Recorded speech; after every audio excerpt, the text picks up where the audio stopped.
मागील आठवड्यात नांदेड जिल्ह्याच्या मुखेड तालुक्यात मोठ्या प्रमाणात अतिवृष्टी झाल्यामुळे हसनाळ, रावणगाव, भिंगोली, भासवाडी, मुक्रमाबाद या गावांमध्ये पूरस्थिती निर्माण होऊन मोठ्या प्रमाणात हानी झाली। अनेक घरांची पडझड झाली तर हजारो हेक्टर शेती पाण्याखाली गेली। या सर्व नुकसानीचे पंचनामे सुरू असून नुकसानग्रस्तांच्या सर्व समस्या प्राधान्याने सोडवण्यात येतील अशी ग्वाही नांदेड जिल्ह्याचे पालकमंत्री अतुल सावे यांनी दिली।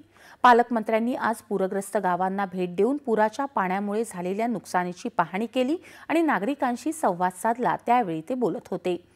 पूरग्रस्तांच्या सर्व समस्या तातडीने मुख्यमंत्री देवेंद्र फडणवीस यांच्याकडे मांडण्यात येतील आणि त्या सर्व समस्या सोडवण्यात येतील। नुकसानग्रस्तांना जास्तीत जास्त मदत देण्यात येईल असं सावे यांनी सांगितलं। यावेळी हसनाळ इथं पालकमंत्री अतुल सावे यांच्याकडून वैयक्तिकरित्या मृतांच्या वारसांना प्रत्येकी 50,000 रुपये मदत धनादेशाद्वारे देण्यात आली। यानंतरच्या बातम्या थोड्याच वेळात।